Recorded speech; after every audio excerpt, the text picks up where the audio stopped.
નમો લોહે સૌહરિહંતાણમ નમો લોહે સૌદાનમ નમો લોહે સૌઆયર્યાણમ નમો લોહે સૌજ્યાયાણમ નમો લોહે સૌત્રિકાવતી શ્રાવણમ ઓમકારમેન્દુ સંયુક્ત નિત્યમ જયંતી યોગિના કામદમોક્ષદો તે ઓંકારાય નમો નમઃ મંગળમ ભગવાન મંગળમ ગૌતમોની મંગળમ કુંકુંડારી વિજેન્દ્રમો સુમંગળમ નમઃ સમયસારાય સ્વાનુભૂત્યા ચકાસ્તે સ્વભાવાય ભવાય સર્વમાં વિભાવ નિયુત નિરાકાર.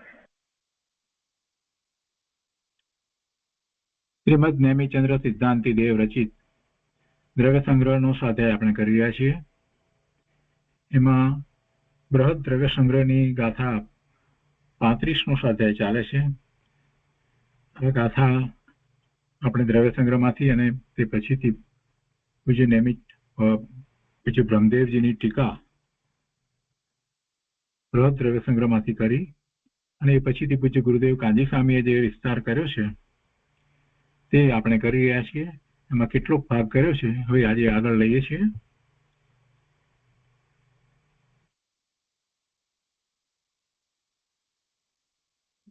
બૃહદ દ્રવ્ય સંગ્રહ પ્રવચન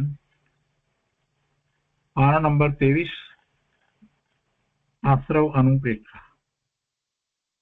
આપણે 6 અનુપ્રેક્ષા નું વર્ણન પૂજ્ય ગુરુદેવ પાસેથી સમજ્યા છીએ. હવે આજે આગળ 7મી આશ્રવ અનુપ્રેક્ષા ત્યાંથી આગળ સ્વાધ્યાય લઈએ છીએ. ગુરુદેવ અહીંયા કહે છે કે ધર્માત્મા અનેક પ્રકારે વિચાર કરે છે. ધર્માત્મા અનેક પ્રકારે વિચાર કરે છે. અનેક પ્રકારે વિચાર કરે છે માટે રાગ થાય છે એમ નથી, પણ જ્ઞાનની નિર્મળતા વધે છે. જો કોણ વિચાર કરે છે અને કેવા વિચાર કરે છે એ ઉપર બધો આધાર છે. અહીંયા ધર્માત્મા વિચાર કરે છે અને ધર્માત્મા એટલે જ્ઞાની અથવા તો સમ્યક દ્રષ્ટિ, જેને પોતાના સ્વરૂપનું હિત સાધવું છે. પોતે વર્તમાન પર્યાયની અંદર મલિનતા સહિત પ્રવર્તી રહ્યો છે, અંતકાળથી ભવના ભ્રમણ કરી રહ્યો છે. એવો જીવ જ્યારે એને જ્ઞાન ભાન થાય છે, ભવના ભ્રમણનો થાક લાગ્યો છે અને સાચો પુરુષાર્થ ઉપાડે છે, તો પછી સ્વવિકલ્પ દશાની અંદર એને અનેક પ્રકારના વિચાર હોય, પણ એ બધા વિચાર એક અપેક્ષાએ જોઈએ તો ચિંતન ધ્યાન જેવા હોય છે. એના વિચાર જે છે તે ગમે તેવા વિચાર નથી હોતા, પરલક્ષી વિચારો નથી હોતા. પરલક્ષી વિચારોને પણ એ સમાવી દે એવા સ્વલક્ષી વિચારો કરે છે. એટલે અનેક પ્રકારે વિચાર કરે એટલે રાગ થાય એમ નથી. એવા શુભ ભાવ અને એમાંથી આગળ વધી અને એને છોડીને શુદ્ધ ભાવે થવાય એવા વિચાર એના તો હોય છે. એટલે ગુરુદેવ અહીંયા એમ કે છે કે અનેક પ્રકારે ધર્મમાં વિચાર કરે તો પછી એમાં એને રાગ થાય એમ નથી, પણ જ્ઞાનની નિર્મળતા વધે છે. ગુરુદેવ વિચાર કરતા હોય કે કૃપાળુદેવ વિચાર કરતા હોય તો શું થાય? આપણે જરાક વિચાર કરીએ આપણી રીતે તો ખ્યાલ આવે કે શું થાય. એટલે જ્ઞાન સંબંધીની નિર્મળતા વધે. એટલે અહીંયા એ વાત લીધી છે કે જ્ઞાનની નિર્મળતા વધે છે.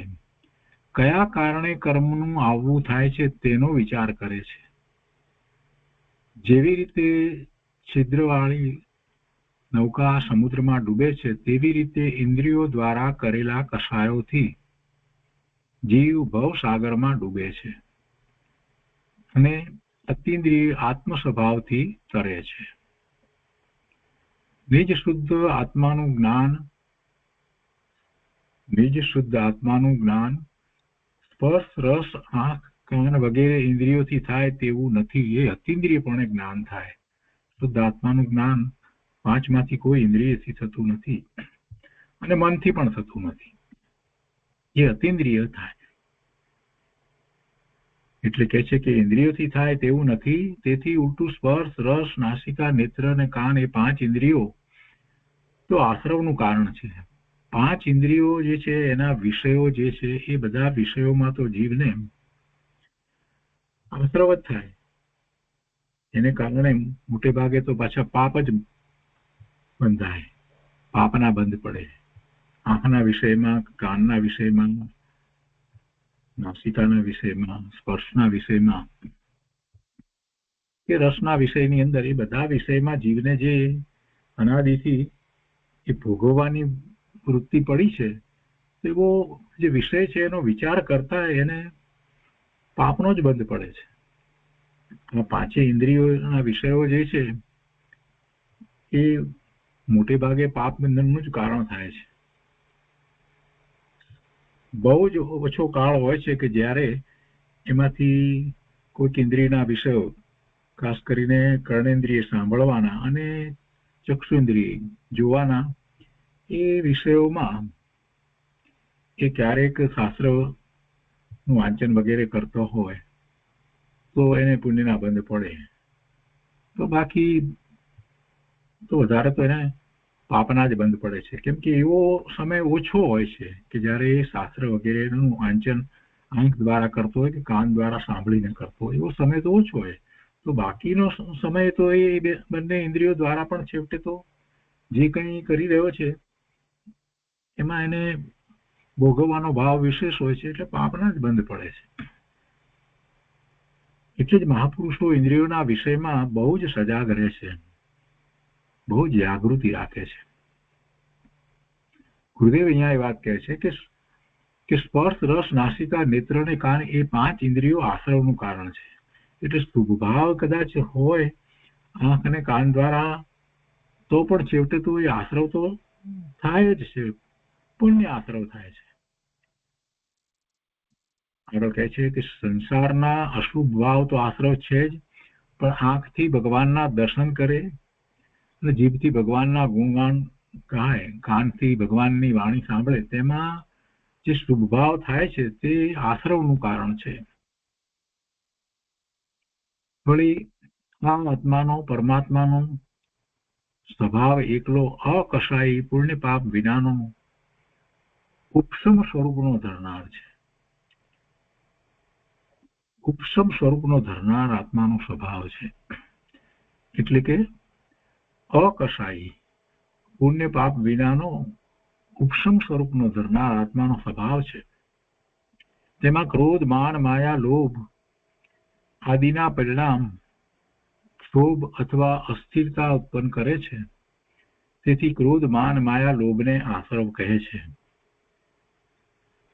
આ પહેલા પ્રકારે આશ્રવની વાત કરી કે આ ક્રોધ, માન, માયા, લોભને આશ્રવ કહે છે, અને એ આશ્રવથી બંધ થાય છે અને બંધને કારણે સંસારમાં ભ્રમણ થાય છે. એટલે ગુરુદેવ કહે છે કે આશ્રવથી સંસારમાં ડૂબવું થાય છે, આશ્રવથી સંસાર સમુદ્રમાં ડૂબવું થાય છે.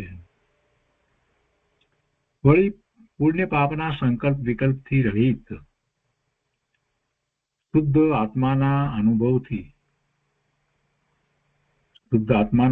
વખતે કોઈ વિકલ્પ હોતો નથી, શુભ ભાવ હોતો નથી, એટલે નિર્વિકલ્પ ધ્યાનની દશા હોય છે. એટલે પુણ્ય પાપના સંકલ્પ વિકલ્પથી રહિત શુદ્ધ આત્માના અનુભવથી હિંસા આદિ પાંચ પાપ પ્રતિકૂળ છે.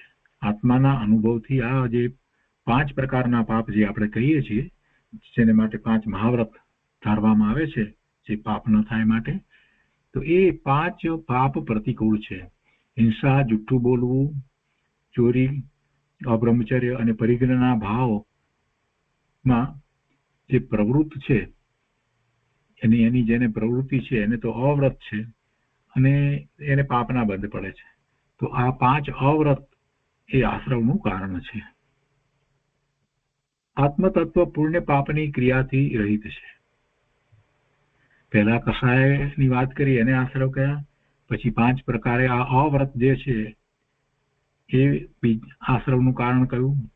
હવે આગળ કહે છે કે આત્મતત્વ પુણ્ય પાપની ક્રિયાથી રહિત છે તથા મન, વચન, કાયાના યોગની ક્રિયાથી પણ એ રહિત છે.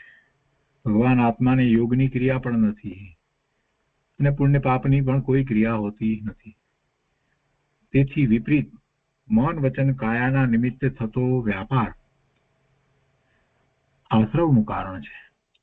એટલે કે ભગવાન આત્માને આ નથી, છતાં પણ એનાથી વિપરીતપણે એ મન, વચન, કાયાના નિમિત્તે થતો એનો વ્યાપાર જે છે એ બધું આશ્રવનું કારણ છે. વળી સાચા દેવગુરુ શાસ્ત્રની ભક્તિનો રાગ તથા કુદેવ આદિની માન્યતારૂપ ભાવ વગેરે 25 ક્રિયા આશ્રવનું કારણ છે અને તે બધી ક્રિયા કર્મબંધનું કારણ છે. આગળ કહે છે કहीं સાચા દેવગુરુ શાસ્ત્રની શ્રદ્ધાનો રાગ જેને સમ્યક ક્રિયા કહે છે, સાચા દેવગુરુ શાસ્ત્રની શ્રદ્ધાનો રાગ જેને સમ્યક ક્રિયા કહે છે તેને પણ આશ્રવનું કારણ કહ્યું છે. કેમ કે એમાં સાથે રહેલો શુભભાવ જે છે એ શુભભાવ આશ્રવનું કારણ છે. શ્રદ્ધા દેવગુરુ શાસ્ત્રની કરી છે. દેવની શ્રદ્ધા કરી છે એટલે કે દેવ આરાધ્ય દેવ છે કેવળી પરમાત્મા, એમની શ્રદ્ધા અને એમના દ્વારા પોતે માર્ગ પામે છે એટલે એમના પ્રત્યેનો અહોભાવ વગેરે બધું શુભ ભાવ છે. એવી જ રીતે ગુરુની માટે એ પણ બધું શુભ ભાવ છે. અને શાસ્ત્રમાં આવેલી વાત બધી એ દ્વારા પોતાને મોક્ષ માર્ગનો પુરુષાર્થ ઉપડે છે.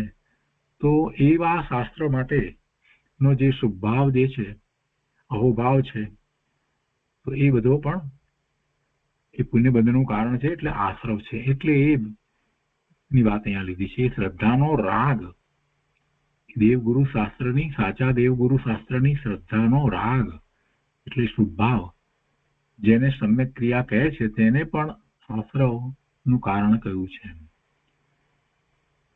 તો શું કરવું? દેવગુરુ શાસ્ત્રની શ્રદ્ધા છોડી દેવી એમ ક્યાં કહ્યું છે? અહીંયા એવું કહ્યું નથી કે સાચા દેવગુરુ શાસ્ત્રની શ્રદ્ધા ન કરવી, એવું અહીંયા નથી કહ્યું. એટલે કેટલાક લોકો દરેક વસ્તુના ઊંધા અર્થ કાઢે છે. તો ફરીથી એને વિચારવું જોઈએ કે અહીંયા એવું તો કહ્યું નથી કે સાચા દેવગુરુ શાસ્ત્રની શ્રદ્ધા ન કરવી, પણ માત્ર એટલું કહ્યું છે કે શ્રદ્ધાનો જે શુભભાવ છે એનાથી પણ પુણ્ય આશ્રવ થાય છે. એટલે સાચી સમજણ કરવી તો જરૂરી છે. દેવગુરુ શાસ્ત્રમાં જે વાત આવી છે એની સાચી સમજણ કરે એટલે એના પ્રત્યે અહોભાવ આવ્યા વિના રહેશે પણ નહીં. એટલે પ્રથમ સમજણ કરવી જોઈએ કે એવો શુભરાગ આવે છે પણ તે આશ્રવનું કારણ છે. એ શુદ્ધ ભાવ નથી, પોતાને તો શુદ્ધ ભાવે થવાનું છે. ભગવાનની પ્રતિમાને વંદન ભક્તિ વગેરેનો રાગ એ શુભરાગ એ મર્યાદિત બહિર્મુખ વૃત્તિ છે અને કુદેવાદીની શ્રદ્ધા અમર્યાદિત બહિર્મુખ વૃત્તિ છે. કુદેવાદીની શ્રદ્ધા અમર્યાદિત બહિર્મુખ વૃત્તિ છે. અમર્યાદિત પરિણામ ટાળ્યા પછી મર્યાદિત પરિણામ ટળે છે. ગુરુદેવ એમ કહેવા માંગે છે કે કુદેવાદીની શ્રદ્ધા, કુદેવ, કુગુરુ, કુશાસ્ત્ર, એની શ્રદ્ધા એ તો અમર્યાદિત, જેની મર્યાદા નથી એવો બહિર્મુખ વૃત્તિ છે અને એમાં પાપના બંધ પડે છે, અનંતાનુબંધીનો બંધ પડે છે. એટલે પહેલા તો એને ટાળવું જોઈએ. એને ટાળ્યા પછીથી આ જે પોતાને શુભ ભાવ છે, સાચા દેવગુરુ શાસ્ત્રની શ્રદ્ધાનો જે ભાવ છે, જે શુભ ભાવ છે, એને છોડી અને શુદ્ધ ભાવમાં જવાય છે. ભગવાનની પ્રતિમાને વંદન કરવાનો ભાવ, ભક્તિનો ભાવ, એમને પ્રત્યે સ્તવનનો ભાવ વગેરે જે શુભ ભાવ જે છે એ શુભ ભાવ એ મર્યાદિત બહિર્મુખ વૃત્તિ છે અને એ મર્યાદિત બહિર્મુખ વૃત્તિને ટાળવાની વાત પહેલા નથી કરી. પહેલા તો જે આ કુદેવાદીની શ્રદ્ધા જે છે, જે અમર્યાદિત બહિર્મુખ વૃત્તિ છે, એને ટાળવાની છે. કુદેવ, કુગુરુ, કુશાસ્ત્રની શ્રદ્ધા એને કારણે તો અનંતાનુબંધીના બંધ પડે છે. એ પહેલા તો ટાળવાનું છે.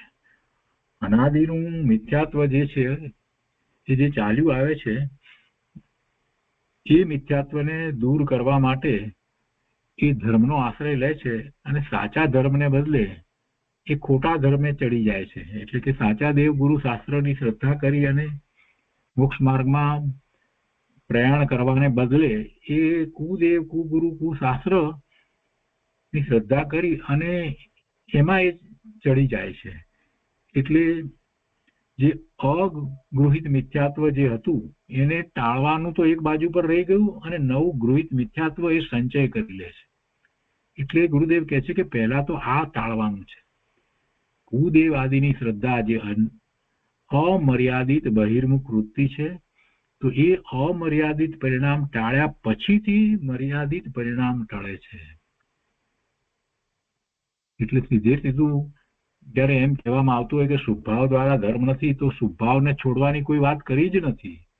પહેલા તો અશુભ ભાવને છોડવાનો છે, અને એમાં પણ કુદેવ કુગુરુ કુશાસ્ત્ર, એની શ્રદ્ધા, એના પ્રત્યેનો રાગ એ સૌથી પહેલા છોડવા જેવો છે. એ ગ્રહવા જેવો જ નથી, ગ્રહવા જેવો જ નથી, પણ અનાદિથી એમ જ થતું આવ્યું છે. એટલે ગુરુદેવે અહીંયા એ સ્પષ્ટતા કરી છે કે એ મર્યાદિત, જે અમર્યાદિત પરિણામ જે છે એ તો સૌથી પહેલા ટાળવાના છે. એ ટળે પછીથી મર્યાદિત પરિણામ જે છે એ ટળી અને શુદ્ધ ભાવે થવાય છે. આગળ અહીંયા કહે છે કે સમ્યક દ્રષ્ટિને તેવા મર્યાદિત પરિણામ હોય છે. કેવા મર્યાદિત પરિણામ? ભગવાનની પ્રતિમાને વંદન, ભક્તિના ભાવ વગેરે એવા પરિણામ જે મર્યાદિત બહિર્મુખ વૃત્તિના પરિણામ છે, એવા સમ્યક દ્રષ્ટિને પણ હોય છે.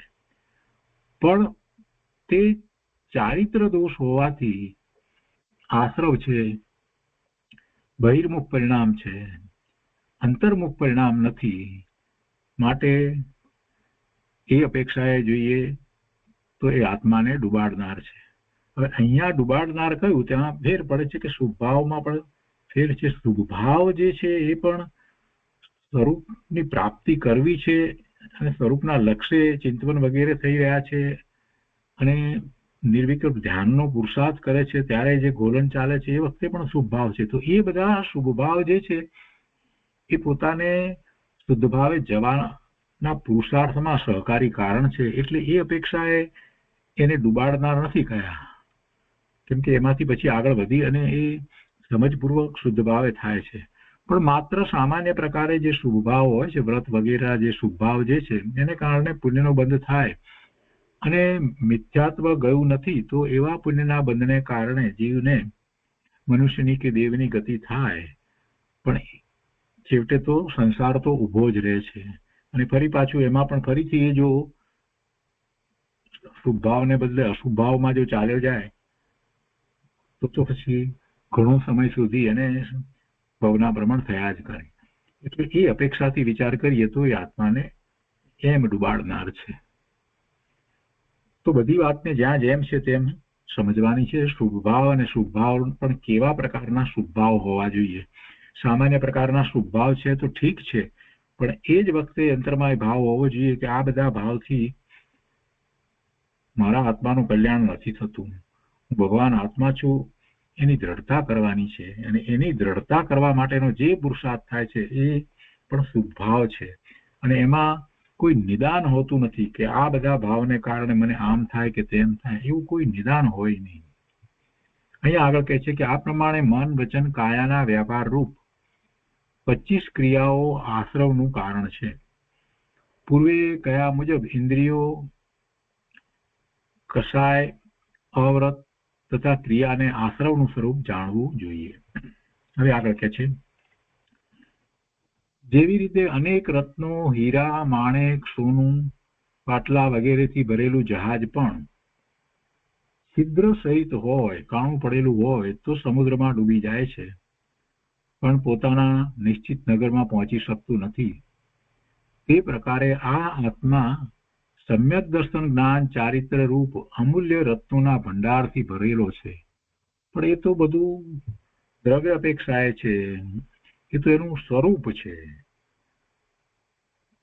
ભલે એ સમ્યક દર્શન, સમ્યક જ્ઞાન, સમ્યક ચારિત્ર રૂપ જ છે, ભગવાન આત્મા શુદ્ધ પરિપૂર્ણ છે. એટલે કે છે કે એવા અમૂલ્ય રત્નોના ભંડારથી ભરેલો છે, એવા ગુણોથી ભરેલો છે. તેની રુચિ ન કરે અને ઇન્દ્રિયો, કષાય વગેરે આશ્રવો દ્વારા કર્મરૂપી જળમાં પ્રવેશ કરે તો સંસાર રૂપી સમુદ્રમાં ડૂબે છે. વ્યવહાર સંકિતની ક્રિયા પણ રાગ છે.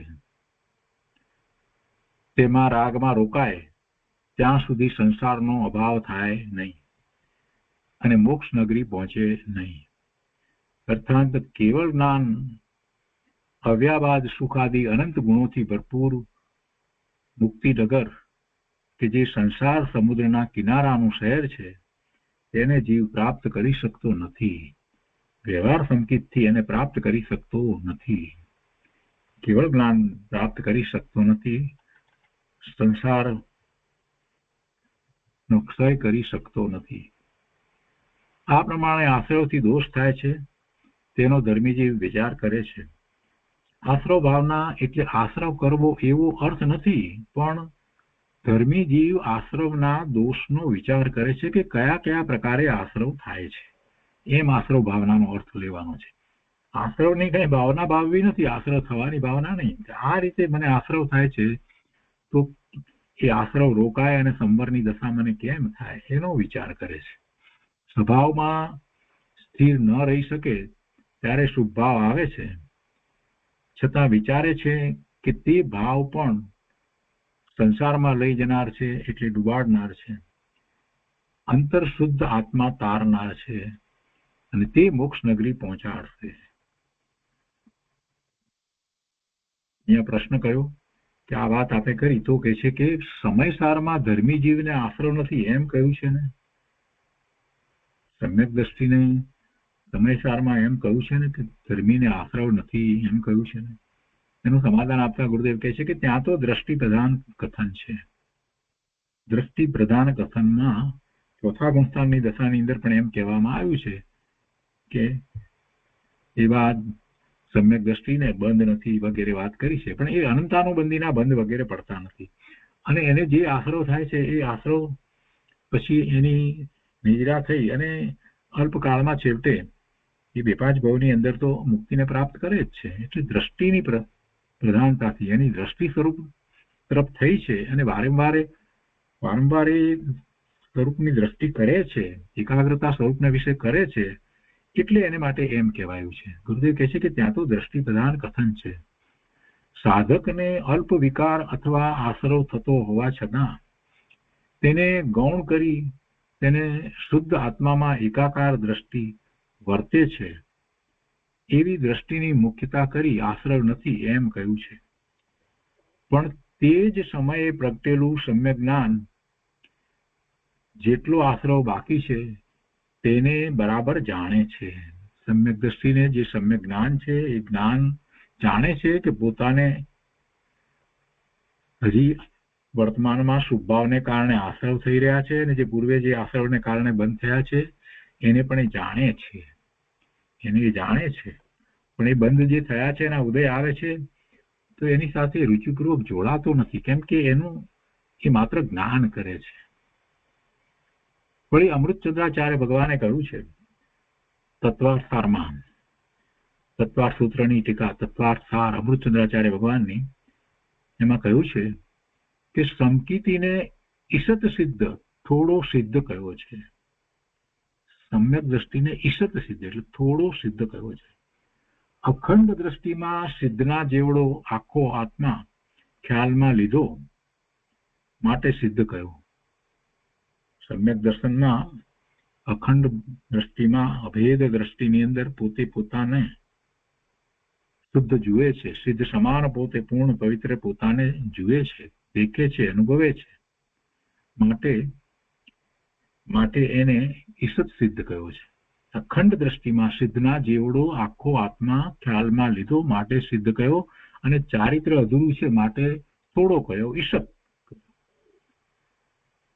ધર્મી જીવ સમજે છે કે પંચ મહાવ્રત આદિના પરિણામ આવે તે બંધનું કારણ છે, એટલી પણ કથનચિત બહિર્મુખતા છે. કોઈ અપેક્ષાએ એટલી પણ બહિર્મુખતા તો છે. સર્વથા અંતર્મુખતા તો સિદ્ધ ભગવાનને છે. 14મા ગુણસ્થાનકે જેટલી અશુદ્ધતા અથવા સંસાર દશા છે તેનો કરતા જીવ પોતે છે. અનાદિ સંસારનું કાર્ય પોતાનું ને પોતાથી છે તેવું ભાન રાખીને સમ્યક દ્રષ્ટિ શુદ્ધ આત્માને ખ્યાલમાં લે છે. જો 14મા ગુણસ્થાનનો તો અલ્પ સમય છે, પણ માત્ર એ બતાવવું છે કે ત્યાં સુધી હજી સિદ્ધ દશા નથી, અસિદ્ધ દશા છે. એટલે એ અસિદ્ધ દશા જે છે એને હજી કેટલીક કર્મની પ્રકૃતિ 14મા ગુણસ્થાને પણ હજી બાકી રહી છે, એનો એ 14મા ગુણસ્થાને ક્ષય કરે છે. એટલે એ વખતે જે અશુદ્ધતા બાકી છે એ સંસાર દશા એ કહેવામાં આવે છે. એનું કારણ પોતે છે. એમ કહેવામાં આવે છે. તો એનો કરતા જીવ પોતે છે.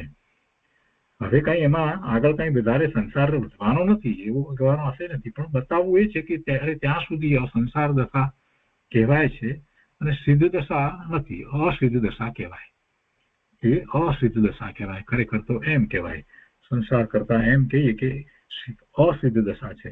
13મા અને 14મા ગુણ સ્થાનની દશામાં એ ભાવ મોક્ષની દશા છે, પણ પૂર્ણ સિદ્ધ દશા નથી. એટલે એ જુદું પાડવા માટે એ વાત અહીંયા કરી છે. પણ અનાદિ સંસારનું કાર્ય પોતાનું છે.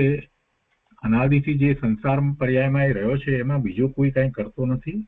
એ પોતે પોતાના ઊંધા પુરુષાર્થથી, પોતાના દોષને કારણે, મિથ્યા માન્યતાને કારણે એવા ભવના ભ્રમણ કરી રહ્યા છે.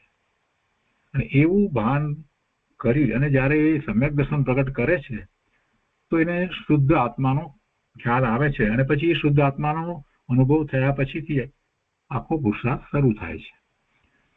સ્વામી કાર્તિકે અનુપ્રેક્ષામાં કહ્યું છે કે આત્માને દ્રષ્ટિ અપેક્ષાએ સિદ્ધ સમાન કહ્યો છે, પણ પર્યાય અપેક્ષાએ પામર છે. ક્યાં કેવળ જ્ઞાની પ્રભુ તથા ક્યાં મુનિઓ જેને વસ્ત્રો હોતા નથી, જંગલમાં વિચરતા હોય, તેમની પર્યાય પાસે પોતાને પર્યાયમાં પામરતા વર્તે છે, એમ વાત કરવામાં આવી છે. સ્વામી કાર્તિક અનુપ્રેક્ષાની અંદર આ ભાવના ભાવવાની બધી વાત કરવામાં આવી છે સાધક જીવને. તો એમાં કોઈક અપેક્ષાએ પામરતાની જે વાત કરવામાં આવી છે, પર્યાય અપેક્ષાએ વાત છે. દ્રવ્ય અપેક્ષાએ તો પોતે સિદ્ધ સમાન જ છે. દ્રષ્ટિ અપેક્ષાએ પૂર્ણ હોવા છતાં પૂર્ણ ન થાય, એટલે પર્યાયમાં પૂર્ણતા ન થાય ત્યાં સુધી પામરતા ખ્યાલમાં રહે છે. એટલે એ પામરતા કેવા પ્રકારની છે? જે પામરતા પોતે કંઈ કરી નથી શકતો એવા પ્રકારની પામરતા નથી, અથવા તો પોતામાં સામર્થ્ય નથી એવી પામરતા નથી, પણ પર્યાયમાં હજી પૂર્ણ દશા નથી થઈ અને પોતાને એવી પૂર્ણ સિદ્ધ દશા પ્રગટ કરવી છે અને એવું પોતાનામાં સામર્થ્ય છે, તો એ પ્રકારે પામરતા કહી છે. પર્યાય અપેક્ષાએ પામરતા જે કહી છે એ વખતે પણ એના અંતરમાં તો એમ જ છે કે હું તો સિદ્ધ સમાન શુદ્ધ પૂર્ણ પવિત્ર છું અને ભગવાનના જ્ઞાનમાં એ વાત આવી છે. એટલું જ નહીં, પણ ભગવાનના જ્ઞાનમાં એ વાત પણ આવી છે કે હું સિદ્ધત્વ પ્રગટ કરવા માટે સક્ષમ છું. સિદ્ધત્વ પ્રગટ કરવા માટે સક્ષમ છું, મારામાં એવી યોગ્યતા પડી છે અને એ હું કરી શકું છું. એટલે એ પુરુષાર્થની અપેક્ષાએ કોઈ પામરતા નથી લેવાની. પર્યાયમાં હજી અધૂરી દશા જે છે, પૂર્ણ દશા નથી થઈ, એ પામરતા છે. એટલે પ્રભુ જેવી દશા પ્રગટ કરવી છે તો પોતાની દશા હજી એવી નથી થઈ, પૂર્ણ દશા નથી થઈ, એનો ખ્યાલ રહે છે. અને આ વ્યવહાર છે, આ જ વ્યવહાર છે. પોતાની જેમ જેમ શુદ્ધિની વૃદ્ધિ થતી જાય છે એ એને જાણવી જોઈએ, અને એ જાણેલો પ્રયોજનવાન છે એ વ્યવહાર. જેટલી શુદ્ધિ થઈ ચોથા ગુણસ્થાનની ભૂમિકામાં છે, 5મે છે કે 7મે 6ઠે છે, તો પણ જે દશા જે છે એને પોતાની શુદ્ધિની વૃદ્ધિ થતી જાય છે, વિકાસ થતો જાય છે, એ બધું એને જાણેલું પ્રયોજનવાન છે. અને એટલા માટે એ પોતે ક્યાં છે એને જાણે છે, ત્યારે પછી એને હંમેશા એક વાત રહે છે કે ઓહો, પ્રભુની તો આવી દશા, અદભુત દશા, અને હજી હું તો અહીંયા છું. એટલે પોતાને કોઈ અભિમાન પણ આવતા નથી અને પુરુષાર્થ બમણા જોરથી ઉપડે છે. પણ એમાં કઈ એમ પામરતા નથી કે હું કરી નથી શકતો, અમે શું કરીએ, એવી પામરતા નથી. આ પામરતાને જરાક સમજવા જેવી છે. એવી પામરતા હોતી નથી. પોતાના સામર્થ્ય વિશે કોઈ પામરતા નથી, પોતાના સ્વભાવ વિશે કોઈ પામરતા નથી, પોતાના સ્વરૂપ વિશે કોઈ પામરતા નથી. વર્તમાન પર્યાયની પામરતાની વાત છે, એ સમજવા જેવી વાત છે. કૃપાળુદેવમાં પામરતાની વાત આવે છે, એમાં કેટલાય લોકો ઊંધા અર્થ કરે છે. કૃપાળુદેવે એવી પામરતાની વાત કરી નથી. પ્રભુની પર્યાયની સાથે પોતે સરખામણી કરે અને એ પોતાની પર્યાયમાં એને અભિમાન ન થઈ જાય, એટલે એ પર્યાયમાં એને પામરતાને સ્વીકારવાની છે. પણ પોતાના સામર્થ્યની અપેક્ષાએ કોઈ પામરતા સ્વીકારવાની નથી. કોઈ પામરતા જો હોય તો પછી એ સિદ્ધત્વ પ્રગટ કરી શકે જ નહીં. એટલે એ પામરતા નથી. દ્રષ્ટિ અપેક્ષાએ પૂર્ણ છે. છતાં પૂર્ણ ન થાય ત્યાં સુધી એને વર્તમાન પર્યાયની અંદર જેટલી હીણી દશા છે, એટલે કે જેટલી પામરતા છે, પ્રભુની સરખામણીમાં, પ્રભુની દશાની સરખામણીમાં, તીર્થંકર ભગવાન કેવળી પરમાત્માની દશા જે છે એની સરખામણીમાં, સિદ્ધ પરમાત્માની દશા છે એની સરખામણીમાં એ પોતાની જેટલી ઊણી દશા છે એ પામરતા, અને એને એ ખ્યાલમાં રહે છે. અને એ ખ્યાલમાં નહીં રાખે તો આગળનો પુરુષાર્થ કરશે કેવી રીતે? એટલે 12મી ગાથામાં જે સમયસારની 12મી ગાથામાં જે વાત કરવામાં આવી છે એ આ વાત છે.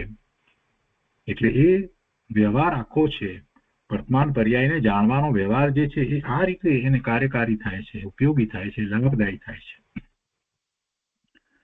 અહીં કોઈ પ્રશ્ન કરે કે દ્રષ્ટિમાં પૂર્ણનો ખ્યાલ છે તો પછી પુરુષાર્થની કમી કેમ છે? કર્મનું જોર છે માટે. બહુ સરસ પ્રશ્ન છે અને એનો બહુ સારી રીતે ગુરુદેવે જવાબ આપ્યો છે. પ્રશ્ન શું છે કે એને સમ્યક દર્શન થયું છે, પોતે પૂર્ણ છે, શ્રદ્ધા એવી છે અને દ્રષ્ટિમાં પૂર્ણનો ખ્યાલ છે. અને ગુરુદેવ જે ઉદાહરણ આપે છે એ પ્રમાણે જોઈએ તો બીજ ઉગી છે તો ચંદ્ર પૂર્ણિમાનો કેવો હોય એ પણ હવે એને સ્પષ્ટ છે, ભલે અનુમાનથી પણ સ્પષ્ટ છે કે આને એ થઈ જ રહ્યું છે ને થવાનું જ છે, એટલો પૂરેપૂરો વિશ્વાસ છે. તો આ બધું હોવા છતાં પણ પુરુષાર્થની કમી કેમ છે? કોઈને એ જ ભવે મોક્ષ થાય છે, કેવળ જ્ઞાન થાય છે અને મોક્ષ થાય છે, કોઈને એના પછી દેવનો ભાવ થઈ અને એના પછીના ભાવમાં થાય છે, તો કોઈને વધારે ભાવ પણ થાય છે. ગુરુદેવને પણ 4 ભાવ છે. તો આવું કેમ? આવું આટલી બધું દ્રષ્ટિમાં પૂર્ણતા નો ખ્યાલ છે અને એના બળ દ્વારા તો એ પોતે પુરુષાર્થ કરી રહ્યો છે, છતાં પણ એને પુરુષાર્થની કમીની વાત કેમ કહો છો? શું કર્મનું જોર છે માટે? ગુરુદેવ એનો બહુ સુંદર ઉત્તર આપે છે. ગુરુદેવ કહે છે સમાધાન આપતા કે ના, કર્મનું જોર છે માટે નહીં, પોતાના પુરુષાર્થની કચાશ પોતાના કારણે છે. કર્મને કારણે પોતાના પુરુષાર્થની કચાશ નથી. સહજ સ્વભાવ સન્મુખ થતા પુરુષાર્થ થાય છે, હઠથી પુરુષાર્થ થતો નથી. સહજ સ્વભાવ સન્મુખ થતા પુરુષાર્થ થાય છે, હઠથી પુરુષાર્થ થતો નથી. શાસ્ત્રમાં કહ્યું છે શક્તિ અનુસાર તપ ત્યાગ હોય છે, હઠથી હોતા નથી. હઠથી જે કાંઈ કરે છે એમાં તો વિકલ્પ તો હઠ કરવાનો થયો, અને હઠ કરવી એ તો અશુભ ભાવ છે. કોઈ પ્રકારે હઠ હોતી જ નથી. અન્ય મતની અંદર હઠ યોગીઓ હોય છે, એવી કોઈ પ્રકારની સાધના કરતા હોય છે અને કાંઈક એમને પ્રાપ્ત થયું હોય પણ છતાંય એને કારણે એને પાપના બંધ ઘણા પડ્યા હોય છે અને જે કસાય છે એ તો કાંઈ ગયા હોતા નથી. આપણે એ બધી વાતને જાણીએ છીએ. વિશ્વામિત્ર જેવા કેટલા બધા વખતથી તપ બધું કરતા હતા પણ છતાંય ક્રોધ તો ગયો નહીં. વિશ્વામિત્રનો ક્રોધ જાણીતો છે, એમનું તપ જાણીતું છે, એટલો જ એમનો ક્રોધ પણ જાણીતો છે. એ ત્યાં એમને ત્યાં એ મતમાં પણ એ વાત આવે છે. તો એ હઠની વાત નથી હોતી. હઠપૂર્વક કાંઈ કરવામાં આવે એવી વાત જૈન દર્શનમાં હોતી જ નથી. હઠ નહીં, સહજ થવું જોઈએ. ને હઠથી તો એક બીજું છે કે કર્તાપણાનો ભાવે અંદર હોય. આમ હઠ કરીને કરે તો એટલે અભિમાન પણ પોષે, અને પછી જો એ થયું હોય તો પછી રાજાપાઠમાં આવી જાય અમે કર્યું એમ. એટલે એવી કોઈ હઠ હોતી જ નથી. આત્માના લક્ષ્ય જે પુરુષાર્થ જે થાય એમાં હઠ ન હોય. ગુરુદેવ કહે છે કે સહજ સ્વભાવ સન્મુખ થતા પુરુષાર્થ થાય છે, હઠથી પુરુષાર્થ થતો નથી. અને શાસ્ત્રમાં કહ્યું છે કે શક્તિ અનુસાર તપ ત્યાગ હોય છે, હઠથી હોતા નથી. પણ શક્તિ અનુસાર ન કરે અને પછી એમ કે કરે નહીં ને કહે છે કે હવે અમારી શક્તિ એટલી જ છે, તો એમ પણ નથી હોતું. એ પ્રમાદ કહેવાય. પોતાની જેટલી શક્તિ છે, જેટલું વર્તમાનમાં બળ છે એ પ્રમાણે તપ અને ત્યાગ હોય છે અને કરવા જોઈએ. પણ જેને નથી કરવા એ પછી એમ કે જો શાસ્ત્રમાં એમ કહ્યું છે કે શક્તિ અનુસાર તપ ત્યાગ હોય એટલે અમે એ નથી કરતા એમ. અરે ભાઈ, તું પ્રમાદ સેવે છે. શાસ્ત્રમાં એમ નથી કહ્યું. શક્તિ અનુસાર હોય એ પોઝિટિવ વાતને પકડવાની છે. હોય છે શક્તિ અનુસાર હોય એની વાત છે, નથી હોવાની વાત ક્યાં કરી છે. શક્તિ અનુસાર તપ ત્યાગ હોય છે અને કરવા જોઈએ. હઠથી હોતા નથી એટલે હઠ પણ ન હોવી જોઈએ. ધર્મી જીવ પોતાના પરિણામ તપાસે છે અને પર્યાયની શક્તિ જુએ છે અને પાછો ન પડે તેવી રીતે શક્તિની તુલના કરી આગળ વધે છે. એક ઉદાહરણ આપીને ગુરુદેવ વાતને સ્પષ્ટ કરે છે કે જેમ ગરીબ માણસ ખાનપાનમાં રાજા આગળ શેઠિયાઓની નકલ ન કરે પણ પોતાની શક્તિ અનુસાર સાદા ભોજનથી ચલાવી લે, તેમ ધર્મી જીવ દ્રષ્ટિમાં પ્રભુતા ભાવે છે પણ પર્યાયની શક્તિમાં પામરતા ભાળે છે. મુનિઓ પર્યાયમાં ઘણો આનંદ અનુભવે છે પણ ધર્મીને હજુ ગજુ નથી, મુનિ નથી થયો, તો પોતાની પર્યાય શક્તિ અનુસાર આગળ વધે છે. સમ્યક દ્રષ્ટિ વિચાર કરી આગળ વધે છે. ઉતાવળ કરતો નથી એટલે એનો અર્થ એમ પણ નથી કે ઠીક છે થાય છે ધીરે ધીરે, એમ નથી હોતું. દ્રષ્ટિ તો ત્યાં જ છે. ઉતાવળનો અર્થ એવો નથી થતો, પણ એને ઉતાવળ એના પરિણામની ઉતાવળ નથી કે મારા પરિણામ ક્યારે આમ થાય એવી વ્યાકુળતા નથી હોતી. એ માટે આકુળ થતો નથી. વ્યાકુળતા એને નથી થતી. કેમ આમ નથી થતું, કેમ તેમ નથી થતું, એમ પરિણામ સંબંધી આકુળતા વ્યાકુળતા નથી. એમ ઉતાવળ કરતો નથી, પણ સમ્યક દ્રષ્ટિ વિચાર કરી અને આગળ વધે છે. વિચારણા તો સ્વરૂપની જ એને હોય છે. વર્તમાનમાં અસ્થિરતા છે એટલો આશ્રવ છે. મુક્તિરૂપી કેવળ જ્ઞાન માટે ઘણી સ્થિરતા જોઈએ ઇત્યાદિ પ્રકારથી મલિન પરિણામથી દોષનો વિચાર કરવો તે આશ્રવ અનુપ્રેક્ષા છે. એટલે એમ દોષનો વિચાર કરી અને પોતે શુભભાવમાં રહે છે તો પણ એને એ આશ્રવ થાય છે. અને એમાં જેટલી જ્ઞાનની એકાગ્રતા થાય તે ભાવના છે, તે સંવર છે. એમાં જેટલી જ્ઞાનની એકાગ્રતા થાય એટલે કે એ વિચાર કરતો થકો પોતે જ્ઞાન સ્વભાવે જેટલો સમય જેટલી ક્ષણ માટે પણ પોતે પ્રવર્તે છે તો એ વખતે એને સંવરની દશા છે. હવે સંવર અનુપ્રેક્ષાની વાત કરે છે. આશ્રવની વાત પૂરી થઈ. 8મી અનુપ્રેક્ષા સંવર અનુપ્રેક્ષા. હવે સંવર અનુપ્રેક્ષાનું વર્ણન કરે છે. જેવી રીતે સમુદ્રમાં રહેલા જહાજમાં છિદ્ર બંધ થઈ જવાથી, જહાજમાં છિદ્ર પડ્યું ને ખ્યાલ આવ્યો પાણી આવે છે કે તરત જ એનો ઉપાય કર્યો, છિદ્રને બંધ કરી દીધું, તો હવે જળનો પ્રવેશ થતો નથી અને નિર્વિઘ્નતા પૂર્વક કિનારે આવેલા પોતાના નગરમાં પહોંચી જાય છે. તેવી રીતે જીવરૂપી વહાણ પોતાના શુદ્ધ આત્માના બળથી તરી જાય છે. વહાણનો તરવાનો સ્વભાવ છે તેમ જીવનો સ્વભાવ પણ તરવાનો સ્વભાવ છે. પણ પેલા આશ્રવ થતા હતા એનો એને ખ્યાલ આવ્યો અને હવે એને રોક્યા તો હવે ડૂબતો નથી અને મુક્તિના કિનારે પહોંચે છે. પેલા જહાજમાં કાણું પડ્યું તરત જ ખ્યાલ આવ્યો અને એને રોકી દેવામાં આવ્યું તો હવે એમાં પાણી ભરાતું નથી અને એ જહાજ કિનારે પહોંચી જાય છે. એવી રીતે જે જીવ પોતાને જે આશ્રવ થઈ રહ્યા છે, આશ્રવ રૂપી છિદ્ર જે છે પોતાની પર્યાયની અંદર, એનો ખ્યાલ આવવાથી, એની સભાનતા થવાથી હવે એ આશ્રવ ન થાય એવા ઉપાય કરે છે. એટલે સ્વરૂપનું લક્ષ કરે છે તો એને એ પ્રકારે આશ્રવ થતા નથી અને સંવરની દશા વર્તે છે તો પોતે મુક્તિના કિનારે પહોંચી જાય છે. આ વાત અહીંયા કરવામાં આવી છે. કેમ કે આત્માનો સ્વભાવ તો તરવાનો છે. વાહણનો તરવાનો સ્વભાવ છે તેમ જીવનો સ્વભાવ તરવાનો છે. સ્વભાવ તો ડૂબવાનો નથી. ઇન્દ્રિયો દ્વારા થતા આશ્રવ, કષાય, અવ્રત અને મન વચન કાયાના નિમિત્તે થતો વ્યાપાર જે આશ્રવના કારણ હતા તેને શુદ્ધ આત્માના જ્ઞાનના બળથી ઢાંકી દીધા. એ આશ્રવના કારણોને બંધ કરી દીધા, ઢાંકી દીધા. એટલે કે ઉત્પન્ન થવા ન દીધા. નવો આશ્રવ થતો જ નથી, જેમ પેલું નવું પાણી ભરાતું જ નથી.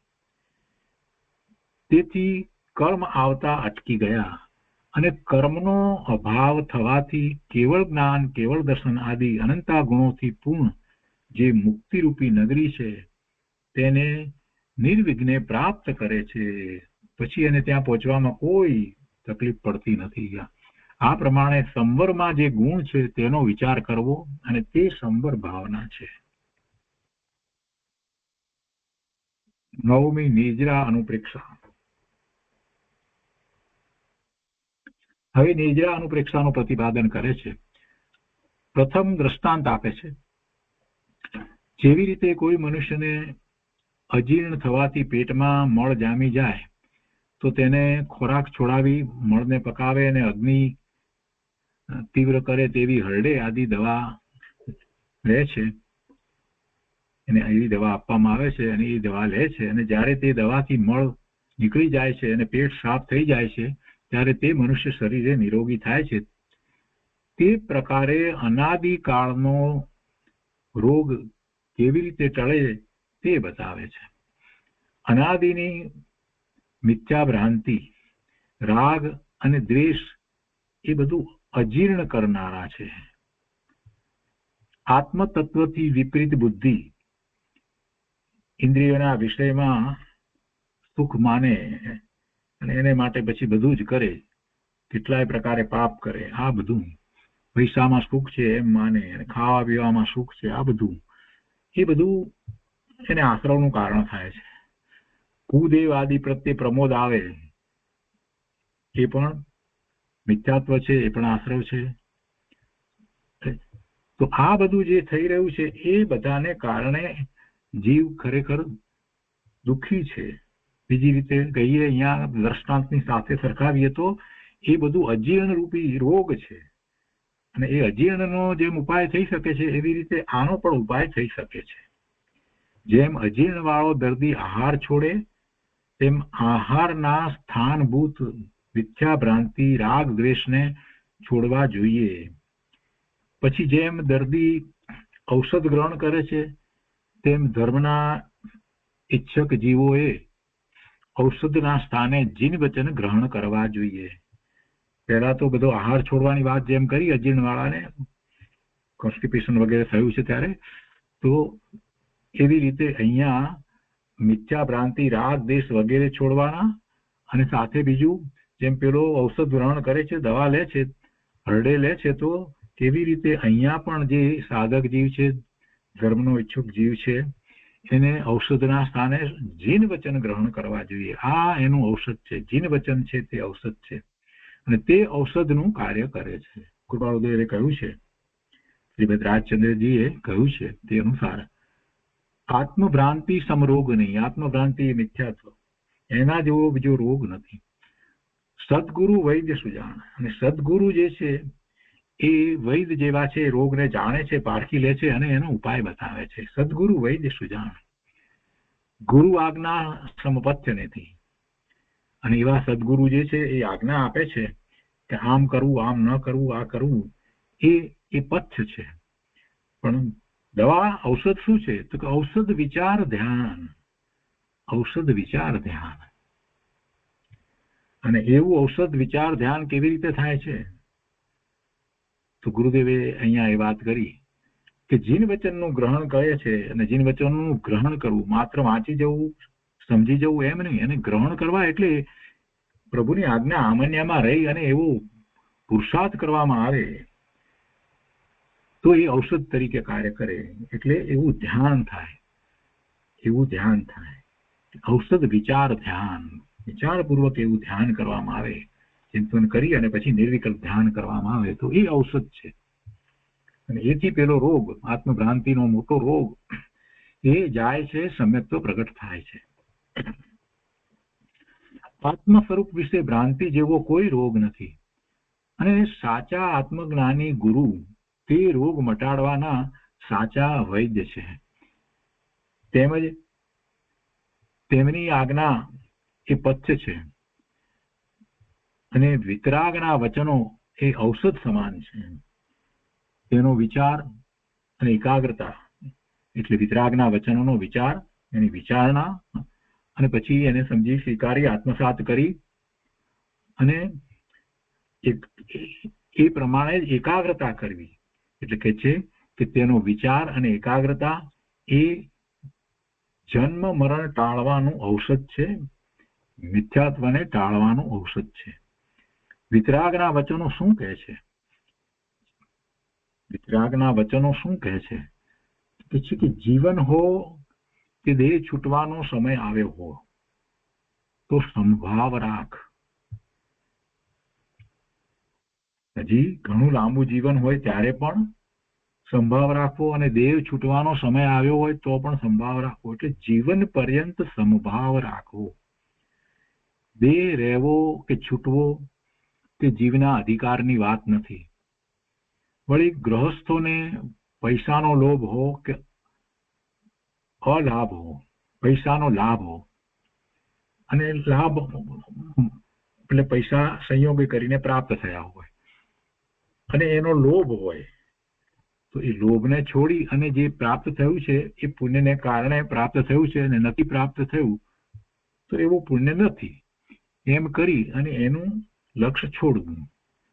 પણ મોટા ભાગના જીવોને પૈસાનો લોભ હોય છે, ધન સંપત્તિનો લોભ હોય છે, અને એને જે પોતે હિતનું કારણ, લાભનું કારણ માને છે.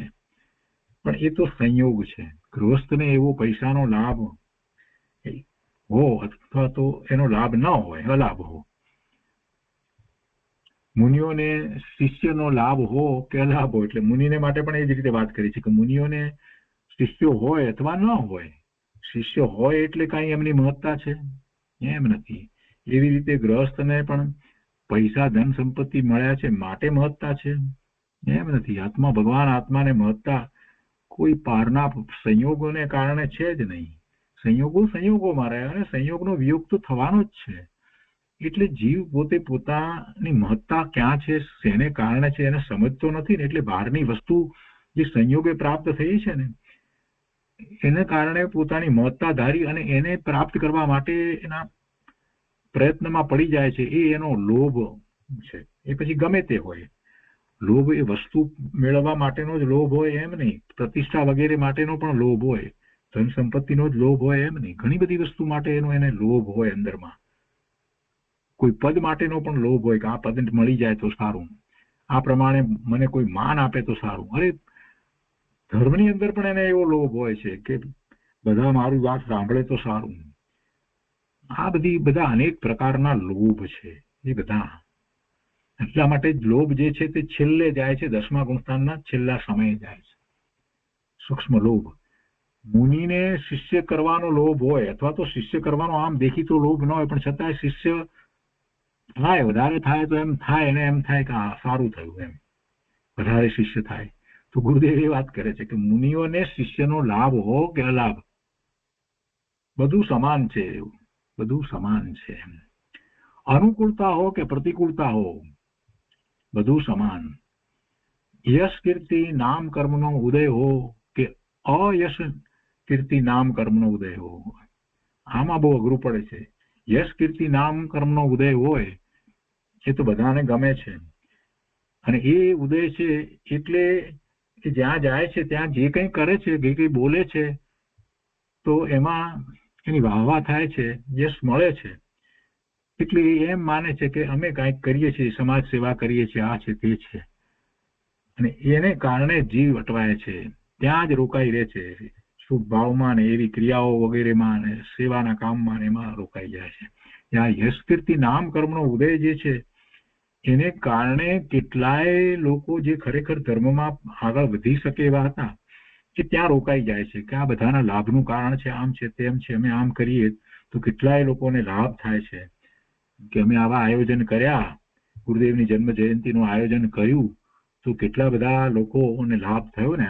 પણ મૂળ વાત તો એ છે કે એનું યશ કીર્તિ નામ કર્મ જે છે એનો અત્યારે ઉદય છે, એટલે એને યશ મળે છે કે તમે કર્યું, ઓહો તમે તો બહુ સારું કામ કર્યું વગેરે વગેરે.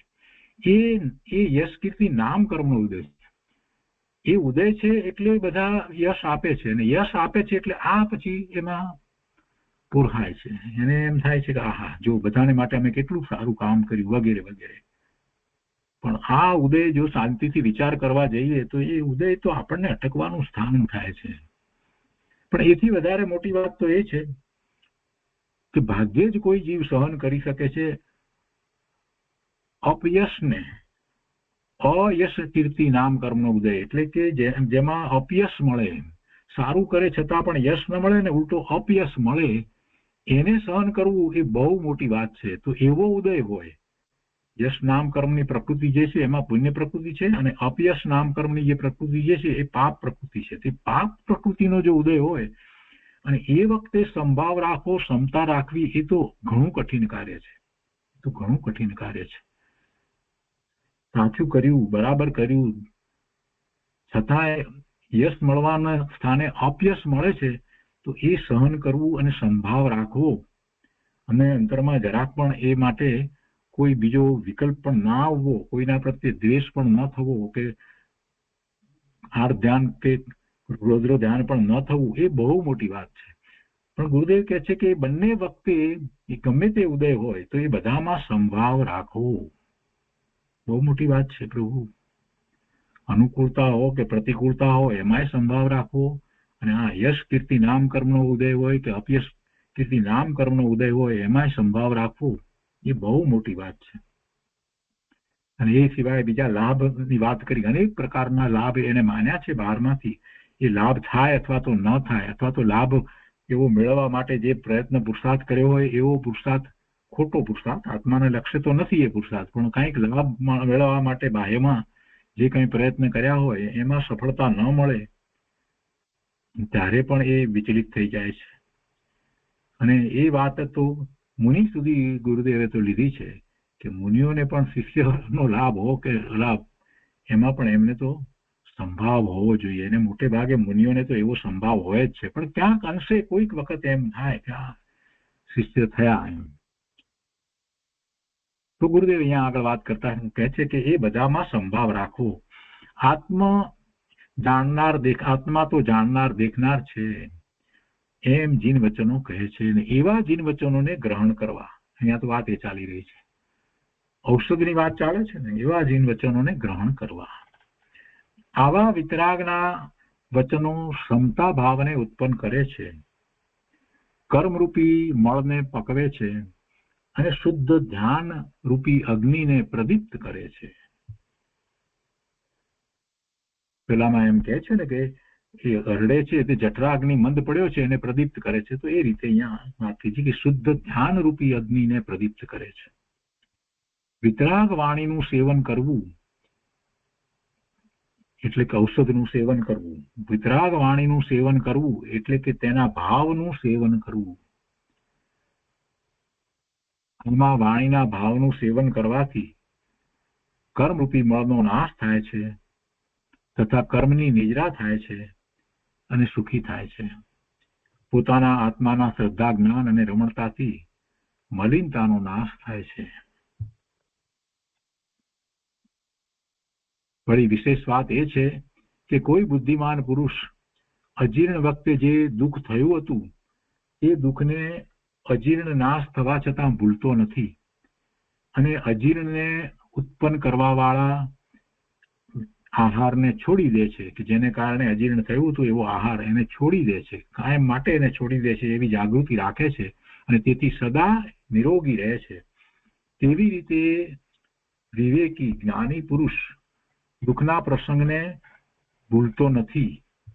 દુઃખ વખતે ધર્મ તત્પર થયા હોય અને આત્મા તરફ વલણ થયું હોય અને પ્રારબ્ધ અનુસાર બહારનું દુઃખ મટી જાય તો તે દુઃખને ભૂલતો નથી, અને એવા દુઃખ ફરી આવે એવા આકરા પાપના પરિણામને કરતો નથી.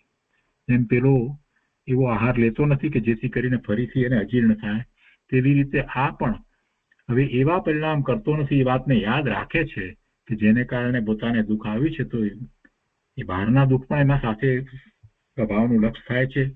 તો એ વખતે એવો ઉદય હોય પ્રારબ્ધ અનુસાર તો એ બધું મટી ગયું હોય, પણ છતાં મૂળ વાત તો એ કરવી છે કે એવા આકરા પરિણામ એ કરતો નથી કે જેને કારણે એને ભવિષ્યમાં દુઃખના પ્રસંગ આવે, એટલે કે તીવ્ર બંધ પડે એવા અથવા તો અશુભ ભાવના એવા પરિણામ એ કરતો નથી.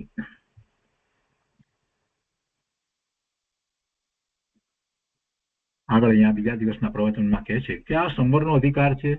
અનુપ્રેક્ષાથી સંવર થાય છે. તેમાં નિજરા અનુપ્રેક્ષાની વાત ચાલે છે.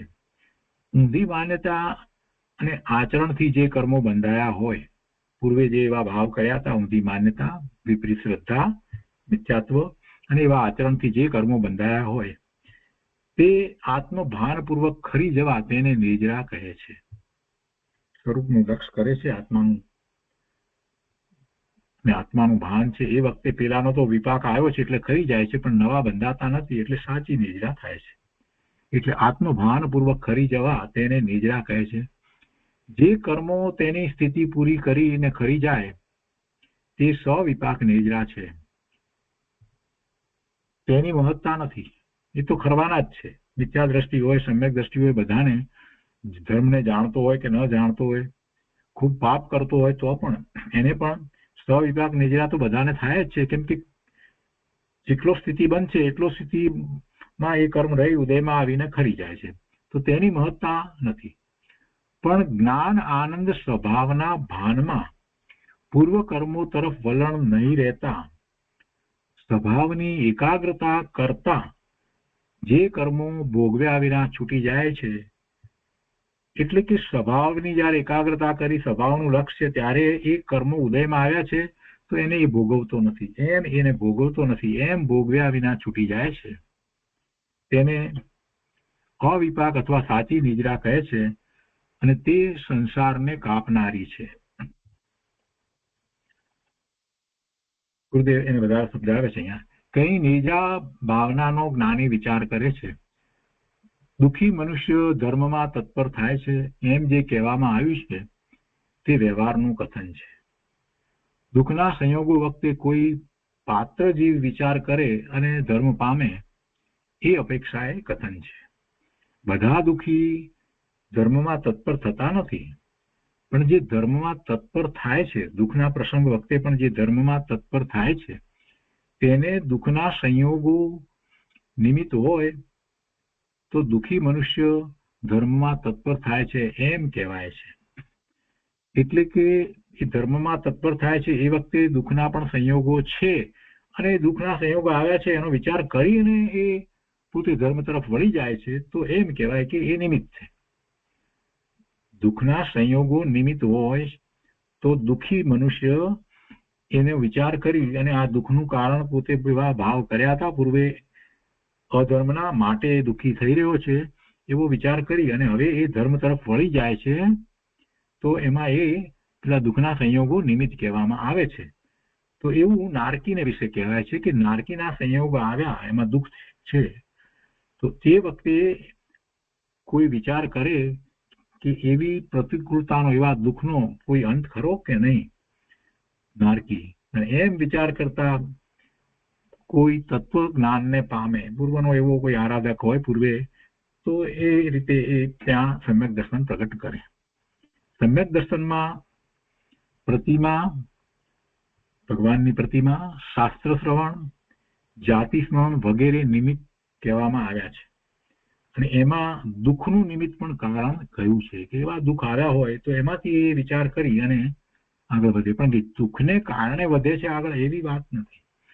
એટલે કે એ નિજરા કરે છે એટલે ધર્મ તરફ વળી જાય છે, કેમ કે એ વખતે દુઃખ તો ચાલુ છે, ઉદય ચાલુ છે અને એ ધર્મ તરફ વળી જાય છે, સ્વરૂપ તરફ વળી જાય છે, એટલે એને નિજરા થાય છે. પણ અહીંયા વાત એ કરવી છે કે સમ્યક દર્શનમાં આ રીતે બધા નિમિત્ત કહેવામાં આવ્યા છે. દુઃખના સંયોગો પછી પુણ્યના સંયોગો આવી ગયા હોય તો પણ તે જીવ દુઃખના દિવસોને ભૂલતો નથી. સાતમી નરકની વેદના વેદનારો જાણે અથવા કેવળી ભગવાન જાણે એવી અસહ્ય વેદના હોય છે. નારકી જીવો પરસ્પર લડતા થકા એકબીજાને કાપી નાખે છે. એવા અસંખ્ય અબજ વર્ષ સુધી સાતમી નરકમાં દુઃખ ભોગવે છે. એવા દુઃખમાં કોણ શરણ? એવા દુઃખમાં કોણ શરણ? માત્ર આત્માને શરણ દેવાથી દુઃખનો નાશ થાય છે. એમ વારંવાર તે દુઃખને યાદ કરી વિશેષ વૈરાગ્ય લાવી અને ધર્મી જીવ વિતરાગતા વધારે છે. પછી પોતાના પરમાત્માના અનુભવના બળથી વૈરાગ પરિણામ લાવે છે. પૂર્વે જે ભોગ વાંછા આદિ પરિણામ જોયા હતા સાંભળ્યા હતા અને અનુભવ કર્યો હતો તે બધાનો ત્યાગ કરી અને વૈરાગ્ય પરિણામ લાવે છે અને એકલા શુદ્ધ આત્મામાં આનંદ અને સુખ છે, બહારમાં સુખ નથી એમ જાણે છે, એમ નિર્ણય કરે છે, એમ જ પોતાનો પુરુષાર્થ આગળ વધારે છે. હવે સંવેગ તથા વૈરાગ્યનું લક્ષણ કહે છે.